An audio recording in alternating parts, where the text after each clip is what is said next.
President here, old Johnny Casher. Stood up and in my road, tried this morning. I could see that he was nearly dead. I stopped and I knelt down beside him to hear the words the dying fellow said, that they let me out back in Frisco. 10 long years of pay for what I did. I was on my way back to Louisiana to get my wife and get to know my son. Give my love to Rosie, won't you listen? Give her all my money, let her buy her dream. Tell my son that Daddy's so proud of him. How don't you think of my love? Mister, here's a bag with all my money.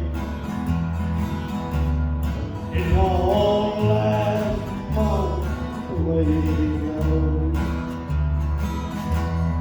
Tell my son that Daddy's so proud of him. I don't think of my love. Give my love to Rosie, won't you listen? Tell her to find my letter. I'll live alone. Tell my son that Daddy's so proud of him. Now don't forget to give my love to Rosie. Don't forget to give my love to Rosie.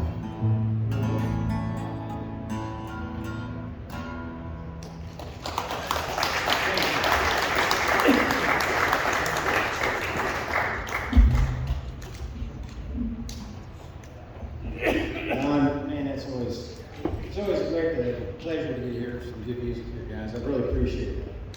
So I got one little thing here. Come on here. Hold this for a second. Okay, Mom, need to see the show here. Sing a song for a second. All right, so guys, here, you hold this for a quick second? All right, she's a great little stand there, guys. So I don't know if anybody's going around the streets much here in Pawhuska, but there's a few faces that kind of hang out in the windows in these buildings all over town. And I had the honor of being able to spend some time with folks and reflect on them and share some of my art with them. This is a piece I did of Big Don here. I want to give to you, man. He's always such an inspiration. He's holding a piece of paper that, is it Sheriff Terry over here? Yeah. He gave me this little note and it said, "Keep the peace." And it's a really neat little moment that we shared. And just got a lot of great history here with this gentleman, and I'm gonna give you this piece here. This was in the window of the 1923 Citizens National Bank over here, and it kind of viewed out, and a lot of folks got to see it. This is yours. Good energy, man. You're an awesome dude. Thank you very much.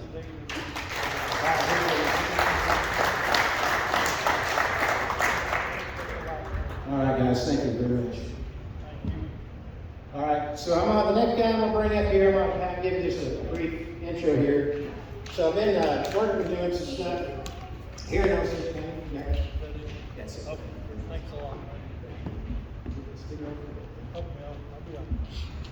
So I got the pleasure of doing a running around here in town and met a lot of folks like myself. They're outlaws. Some, in fact, are real outlaws.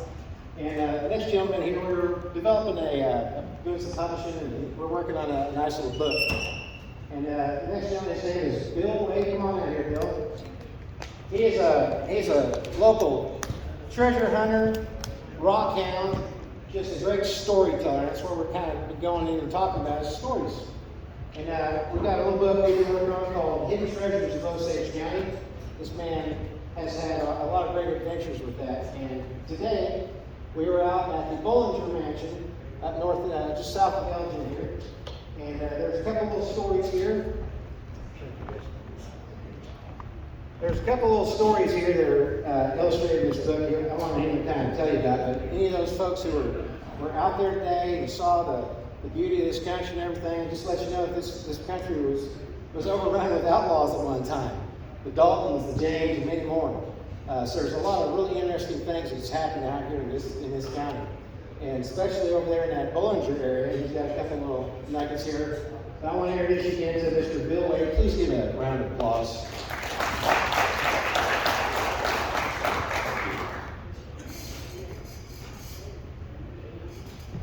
I'll sit here with you. All right, let's listen. Well, in 1862, a wagon train full of immigrants were returning to the Confederate States from the California gold fields.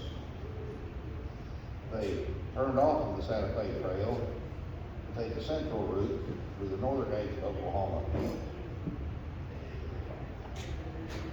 A few miles from 4 Acre, they were attacked by a band of Pawnee Indians. They had about $100,000 worth of gold with them. The wagon master, they saw the attack coming. He took the gold to the edge of the timber under the pretense that he was going to hide it and come back and help fight. But he saw how greatly outnumbered they were. And he was the only survivor. North of the Bollinger place we're at today is a place called Artillery Mound.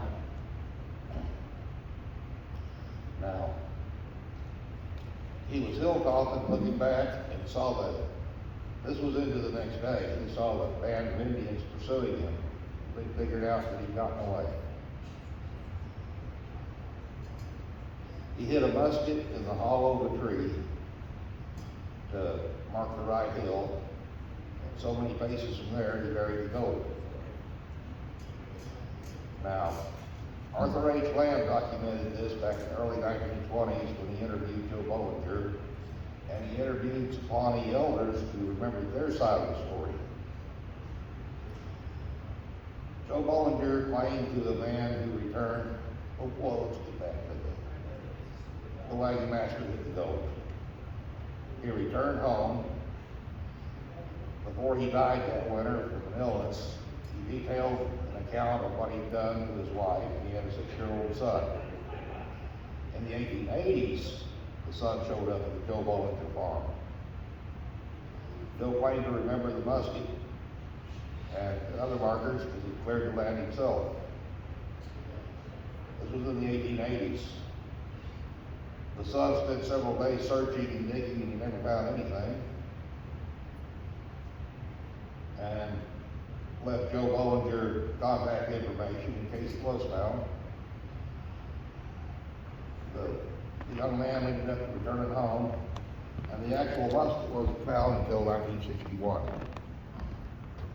Then the treasure I was informed that it was found. They're on Artillery Mound in the fence line where cattle are tracked through it. Up there on the Artillery Mound, there's up at the top of the hill, there's limestone all around and sheer straight up and down about 15 foot all the way around it. From the east edge of the rock outcropping on top, in the fence line, on the ground, is the remnants of the tree, what's left in the ground of the stump, where the tree had been hollow and it grown shut around the musket. The man cut the tree down in 1961 and gave it to a relative.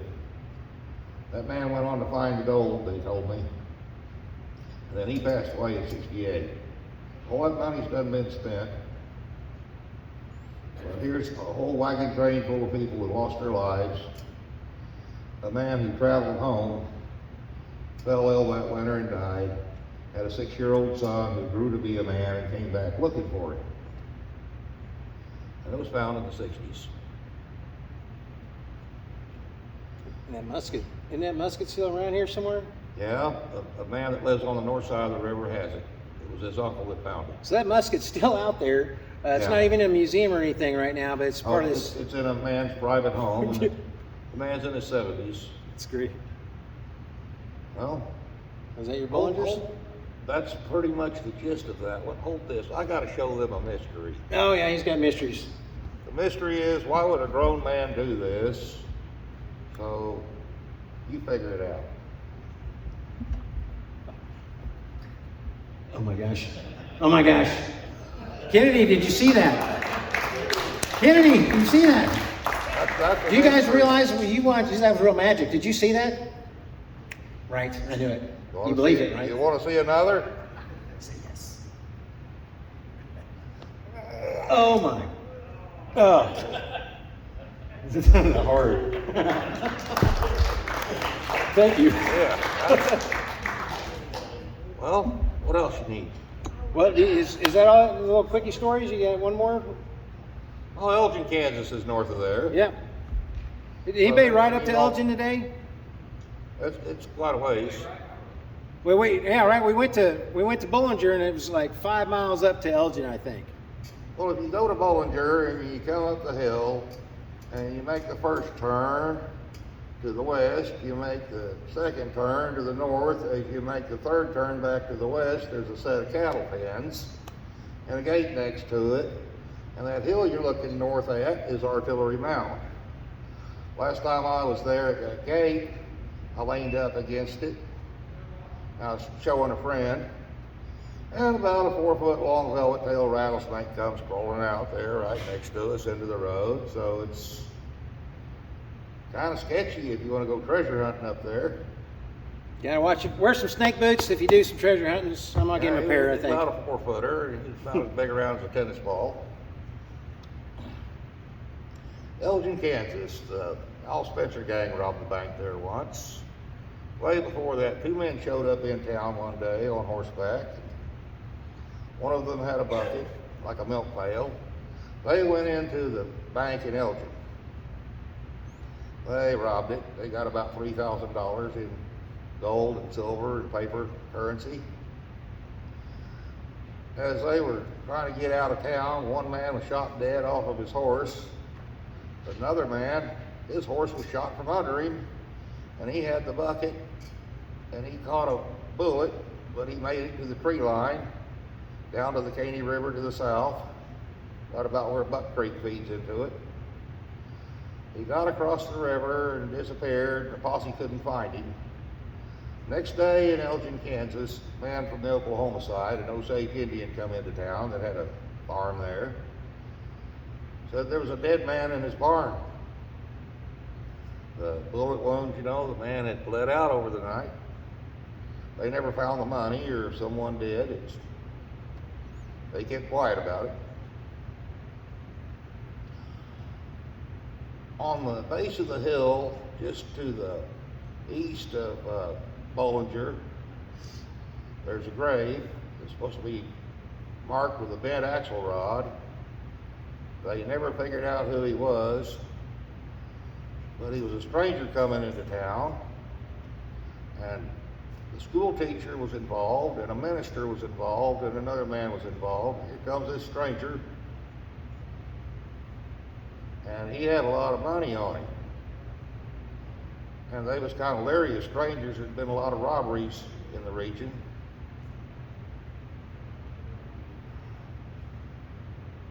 He started to turn to leave when he saw the 3 men standing in the road.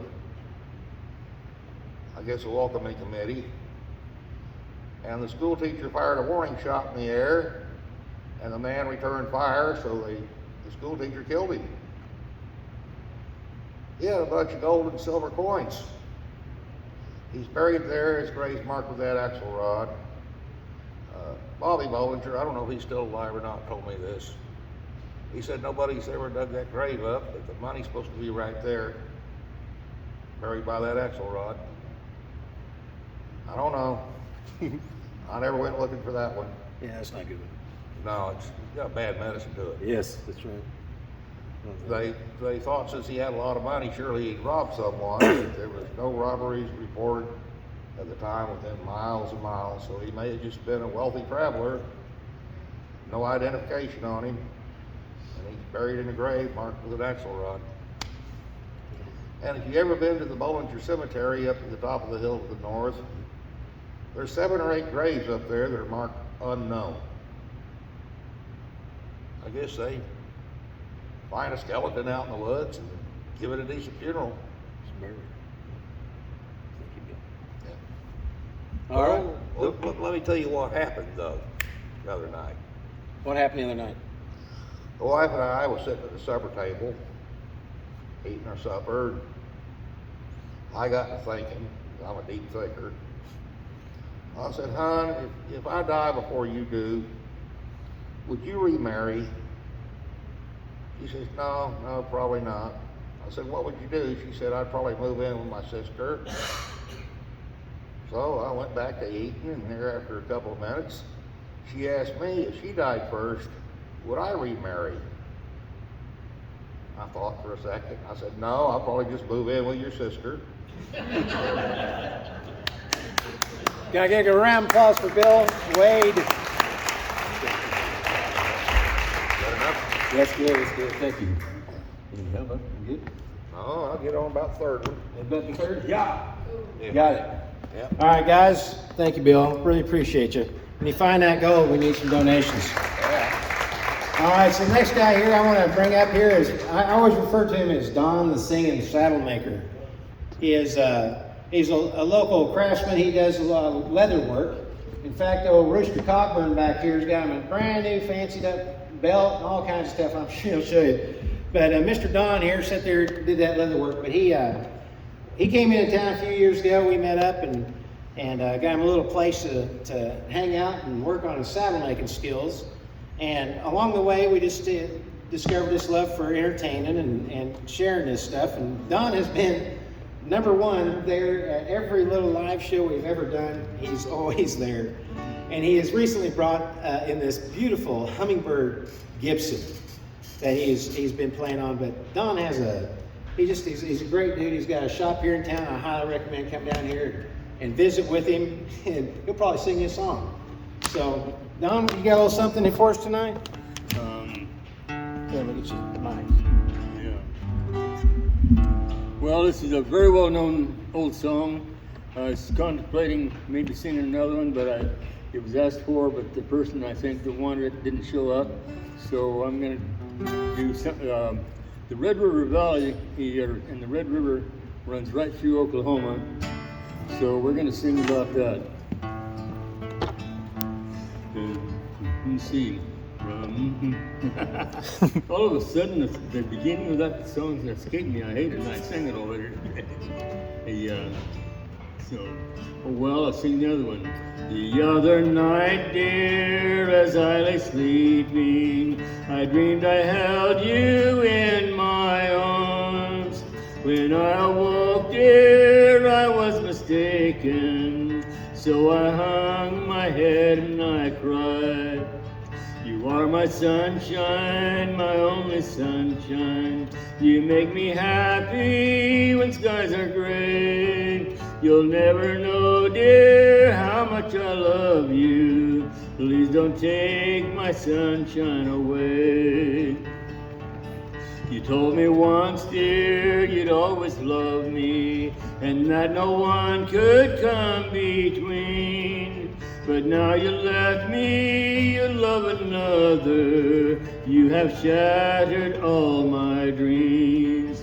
You are my sunshine, my only sunshine. You make me happy when skies are gray. You'll never know, dear, how much I love you. Please don't take my sunshine away.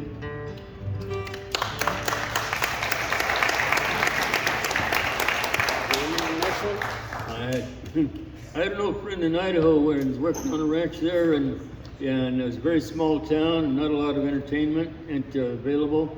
So, and I worked on a ranch 25 miles from town. But once a week I'd go in, and I'd either a Tuesday or Thursday night, and this old guy played the fiddle and sing, and we'd practice songs together. Just had a very enjoyable time. But there's an old jazz tune called Bill Bailey that he introduced me to. So then I found all the words to it. On one summer's morning, sun was shining fine. The lady love of old Bill Bailey was hanging clothes out on the line in her backyard, weeping hard. She married a Beano brakeman that took and throwed her down.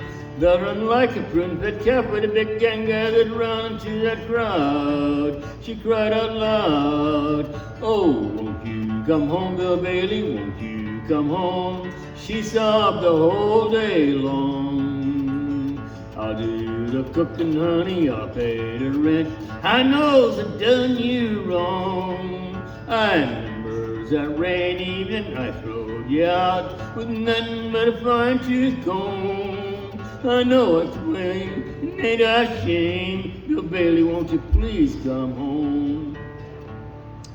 Bill drove by that door in an automobile. Great big diamond coat, she'd put and hear the big one squeal. He's all alone. I heard her groan. She hollered through that door, "Bill Bailey, is you sore? Stop a minute, won't you listen to me? Ain't you coming back no more?" Bill winked his eye as I heard her cry, "Oh, won't you come home, Bill Bailey? Won't you come home?" She sobbed the whole day long. "I'll do the cooking, honey, I'll pay the rent. I know I done you wrong. I remember that rainy evening when I throwed you out with nothing but a fine-tooth comb. Bill Bailey, will you please come home?"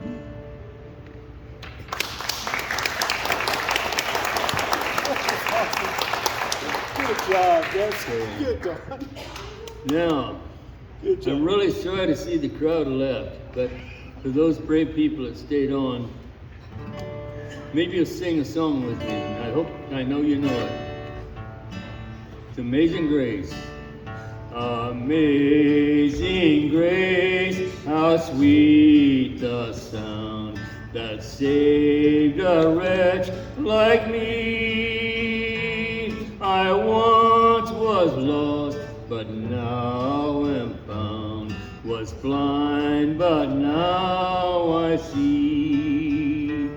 'Twas grace that taught my heart to fear, and grace my fears relieved. How precious did that grace appear the hour I first believed. When we've been there 10,000 years, bright shining as the sun, we've no less days to sing God's praise than when we first begun. For those people that are discouraged about where our country's been, whatever, don't forget, God's finally in control, and nothing can happen unless He allows it. And so I hope you have faith, believe in the grace of God, and believe that He's still protecting us and willing to take care of us if we'll just give Him the credit. Thank you. Thank you.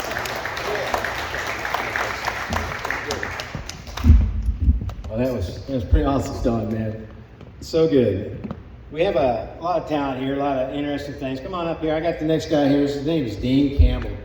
He's a local legend around here. He's bringing to the stage a very special instrument as well, but he's got a little bit of history he's going to share. He had a big hand in this place here being restored from when it was at a certain point in the 80s, was it? It was restored in the 80s, but I wasn't initially involved. All right, well, I'm going to hand it over, and he's going to tell you a little bit about his history, and you guys are in for an amazing treat. he's got a special tool or instrument here that we're going to hear in this property. So. Okay, I just thought of something that might be interesting. Right outside here was the first automobile wreck in town. The unique part of that, and I forgot what year that was, there were only 2 vehicles in Pawhuska at the time, and they had a wreck right out here in front. Okay. This theater, the original part of it, was originally the Pawhuska Hotel. Then Mr. Constantine, Charles Constantine, from Greece, came to town and was an entrepreneur here. If you look up here, you see a CC, and that could stand for Charles Constantine, or when it was redone into a theater, it was called the Constantine Center. So either one of those would apply there. It's been a long time since I had tours in here, so I've forgotten dates and things, but somewhere probably in the 70s, late 70s, there was water in here. There's a basement down here, water back to the 3rd row, and so they were either going to tear the building down or restore it. A lady by the name of Janet Holcomb formed a committee, and they got the carpenter class from the high school to come in, and they did the original restoration. I might back up a little bit. When Mr. Constantine built this, added on to it and built it, he had an acoustical engineer from New York come. And so the acoustics in here, if there's no other sound, acoustics are very good by themselves. I've had flamenco guitars here about 4 different times while I was in charge, and he's played his name was Ron Radford. He's played all over the world in all different theaters. This was his favorite place to play in the world because of the acoustics. But when I came on board, I moved back here from Texas in 2000 and very quickly got on the board. And a good friend of mine came from Kansas City to visit me, so I wanted to show him the theater. And we came in, and I couldn't find any light switches. I was brand new. At that time, you had to go upstairs in one of the bathrooms and turn on the breaker. That's the only controls you had for the lights were the breaker box up there. So one of the first things that we did while I was here was redo the lights, put switches in. I even installed some wireless ones up so I could walk around and turn the lights on and off wirelessly. We put new curtains in. The wall over here, this west wall, had deteriorated, and underneath the balcony had deteriorated. And so a good friend of mine, Jim Strum, who happened to be out of town, or he would have been here tonight, he's one of those guys that could do anything. And so he rebuilt that wall and underneath the balcony. Also outside, there are 3 marquee type windows, and the farthest one to the east used to be a door.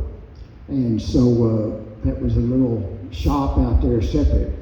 And anyway, he replicated the other 2, and I just had him make it a little bit deeper so we could put a trophy or something in there. But he did that. We had a local man built the ticket booth out there that's very nice. So we did a lot. The basement used to flood, and I found we used to be a J.C. Penney manager, and there was a J.C. Penney store up in Kansas that they had closed up, and I got the materials from that dressing rooms in that one. And so downstairs, where we had a problem with the water rotting anything with the dressing rooms downstairs, I hung those from the ceiling so they don't touch the floor. and have no chance if the sump pump doesn't work of getting wet. Through the years, again, when I was growing up in the 50s, this was called the KIHEKAH Theater. And if you all have not heard, the word KIHEKAH means chief in Osage. And this was a movie theater. Then when it reopened as the Constantine Center, again, we had all kinds of big bands, about anybody you can think of at one time or another. We had concerts in here for many years. I heard stories that there was an elephant on the stage at one time. I never heard that. There's a circus moving through town. They had a baby elephant up on the stage at one time, I believe. There is a trap door that used to be here that you can see where it was. That would go down into the basement too. Speaking of trap doors, do y'all know about the tunnels hiding underneath the streets of this town? All over the place. Used to be major prohibition. There's tunnels going up underneath the Merc and this triangle building. And there's something right here. There's supposedly a tunnel from here underneath the street over to the bank where this empty lot is. Used to be a bank.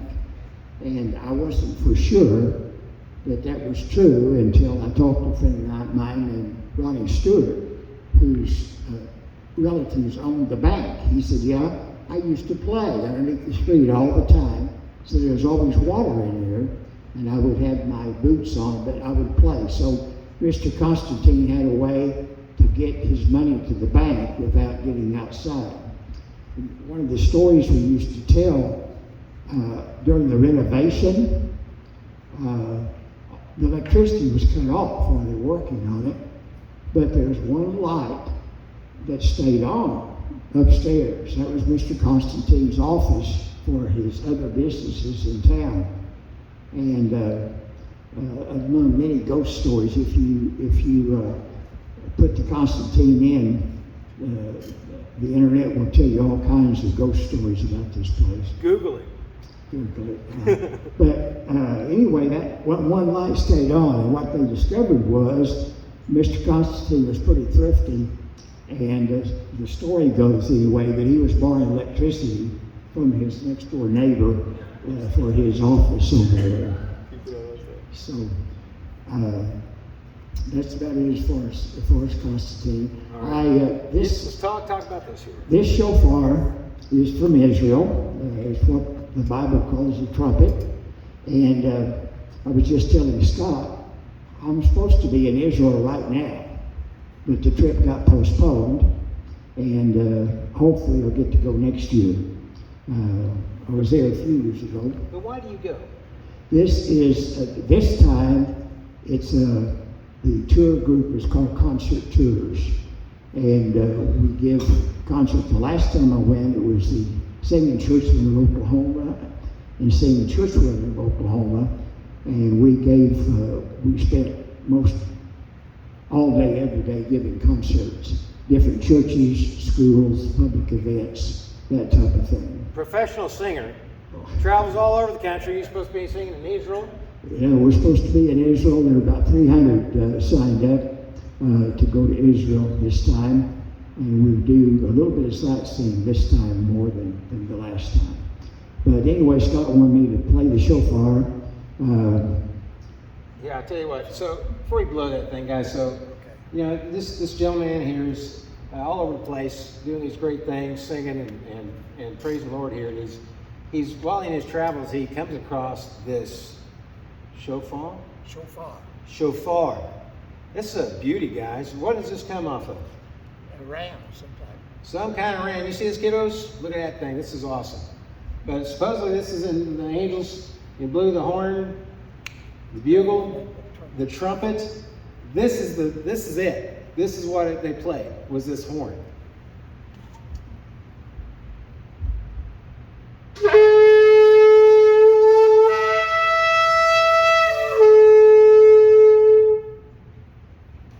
Clap. Oh my gosh, thank you very much, man. Excellent. I just wanted everybody to hear that. Rooster, you got a couple seconds to finish this up here? So I gotta just kind of wrap it up. Dane, thank you again. Want to hear that horn played in this place, this trumpet. But we were talking about these tunnels hidden all over this town, behind these buildings, underneath these streets. I've seen quite a bit of that myself in a lot of my explorations, and I get to go play in some of these buildings that not a lot of folks get to go see, and there's hidden stuff there. And I'll tell you for sure, right up here when they were building the courthouse in 1912, I believe, we got the courthouse being built. All this little town's just turned into something big, but I got a picture, and it shows this little square, and they're building up all this dirt. Well, they built this whole hill with this dirt, and they built a tunnel that went from the courthouse down into the basement. Right over here, this little prairie sky, or prairie cottages, is it? Two little cottages. There was the state theater. This was the KIHEKAH theater. They had 3 of them, by the way, in this little rural town. Again, speaking of that wealth, they had the State Theater, KIHEKAH Theater, and Circle A Theater just down the street here. They were all running at the same time in the 30s. Pretty heavy. But they built a tunnel that went all the way down, and when they collapsed, when that State Theater collapsed, they buried it into the basement area and flattened it off, put the buildings on there. But you can go look right now. If you go back in there, I do these little night tours and stuff, and day tours. We go back and I'd show you. There's a great big sandstone right behind those buildings. Just make sure you're not trespassing or throwing any trashes out. And there's a big old sandstone rock. Go stand straight up to that thing, and you're going to see the stone and brick and everything, and this concrete that they filled the tunnel that went up the hill, and you can see a little bit of brick sticking out. That was a built-in tunnel that went up the hill. And I'm good friends with a lot of folks in the sheriff's department and everything. I was up in the courthouse, and they showed me there, underneath the stairs, going up the 2nd floor, there's the sheriff's office. And he has this, you can see the stairs are built in, there's this big metal door. He showed me, he opened it up, and it's just a blank wall, because they plugged that thing up. But that they would access from the sheriff's office to the courthouse and come all the way down into that basement of the State Theater. For what? It's all good history, guys. I want to finish off the night here. This is a good friend of mine that I met. Come on out here, Clarence. His name is Clarence Bennis. And he was a professor at Pawnee College, but him and I met years ago, and he does the best Rooster Cogburn in the world. He's one of the best John Wayne impersonators in the United States, for sure. He has he's got a lot of official titles here, but he's the greatest lawman that never was. Greatest lawman that never was. There we go. But he's just a consummate actor and just historian, just a great man. But he's got a little story here. We share a lot of history with each other. We did a little show for, a year or so, where we go sit up on the balcony every night and we'd tell stories, and people from town would come in, and people from traveling would visit with us, and just got really great storytelling. But this is one of my absolute favorites about his uncle, Emil. Emil lived to be 102. Remember that. He lived to be 102. Yeah, Uncle Emil. And gosh, this story is I published it. You can find it. It's Emil Shoots a Well. A little bit about Emil first. He was, if you know your history, he was born during the Spanish-American War, and he died during the first Gulf War. Now, how many people know that span that that's 1898 to the year 2000. So he saw 3 centuries. Not bad, huh? Anyway, how many people saw the Killers of the Flower Moon? Y'all see that movie yet? Yeah. You remember when they blew up the house with nitroglycerin? Well, back then, they would call it shooting a well. Now it's called fracking, and they go down deep and break up the rock formation. Now, we're an oil country here. This is one of the richest oil reserves here in the history of the world, right here in Osage County. And this happened right at the edge of Osage County in Noble and Pawnee. And in fact, in that movie, they mentioned a guy by the name of Morrison. And he was one of the bad guys. And that field used to be called the Morrison Field. But it's called Watchhorn Field now, and it's been depleted for a number of decades. But it hit its high water mark in the early teens and the early 20s, the time of the movie and all this stuff up here with the Osage murders. So that's the background for this story. My uncle was 18 years old in 1916, and he took his first paycheck job. Before that, he was just working on the farm 16 hours a day and doing the best he could. So he had this brand new job working as a roughneck. It paid really good, $10 a week. Now, if you made $1 a day, you could make a living, working man's wages. So $10 a week, now it was 12 hours a day, and 7 days a week, or 6 at least. Well, one of his first few weeks on the job, just right a few miles from here, this man came in pulling a wagon, a couple of mules, and a bunch of boxes. And if you've seen the movie Rooster Cogburn, it was very similar to that wagon that had nitroglycerin in it. And in fact, it was almost identical to that. They hauled nitroglycerin in wood boxes with straw because you didn't want those little bitty bottles. I'll tell you how small they were. If you ever bought any CBD oil, it's in the same little, just 1.5 ounces, and that's enough to break up a rock formation in a shallow well. Now in the movie they used about 1 gallon to blow up that house, and it did tremendous amount of damage. Found pieces miles away. So a little bit of nitroglycerin was very dangerous. Well, so he's working in this oil field, the Watchhorn oil field, and here comes this well shooter. He didn't know what a well shooter was. He pulls up to this derrick, and they were wood derricks then, and they pounded the ground before drilling was all done. And everybody else cleared out. And he's looking around, what's going on? And the man pulls up to this well that they had stopped drilling or stopped trying to get oil because they hit rock. And down maybe a couple of 100 feet or whatever. And so the man gets off his wagon and says, "Hey, you look like you got a pretty good pair of legs there. I'll give you $1." Now remember, that's an average day's wages. I'll give you $1 to do one little thing. Just take this 8-foot crowbar and throw it down this hole after I lower this little bottle down there. Okay, that sounds pretty easy, and a lot of money for it's going to just take him a couple of minutes. And he said, "Now let me explain how we're going to do this." And so he gets out the little bottle and he puts a little string on it. He gets down and he slowly lowers that down that hole. And he said, "Okay, now don't do it until I wave at you. I'm going to be out there about 50 yards.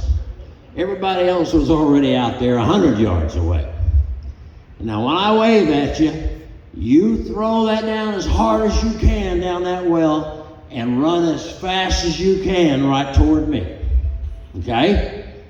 Don't worry about a thing. It ain't going to go off until that hits that bottle." So he gave him the signal. He's out about 50 yards. He throws that down. And he takes off running. And about halfway to that 50-yard mark, there was the huge explosion. And there was water and rock and mud and oil come shooting out of that hole. They had just shot a well, or by modern day standards, they call that fracking. So he got his $1. He said, "You know, I'd like to offer you a job. I could use a young man like you to do this very thing. And we only have to do it 3 or 4 times a week.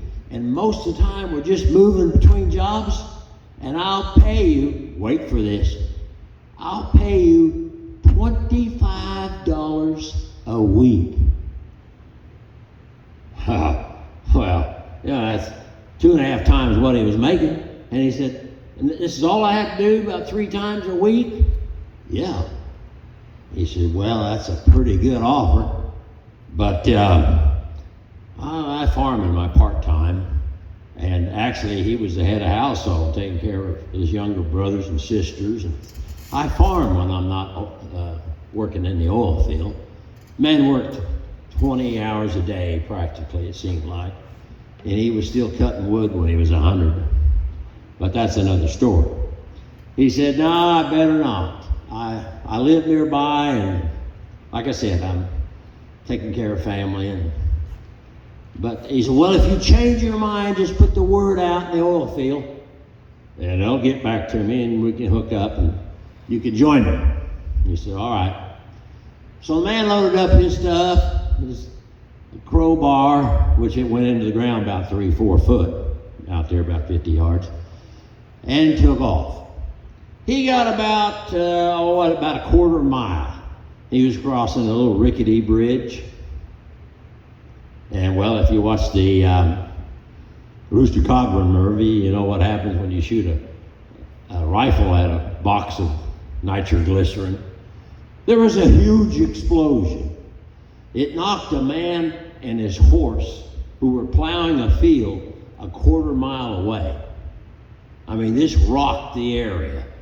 And all they found of that well shooter was a thumb.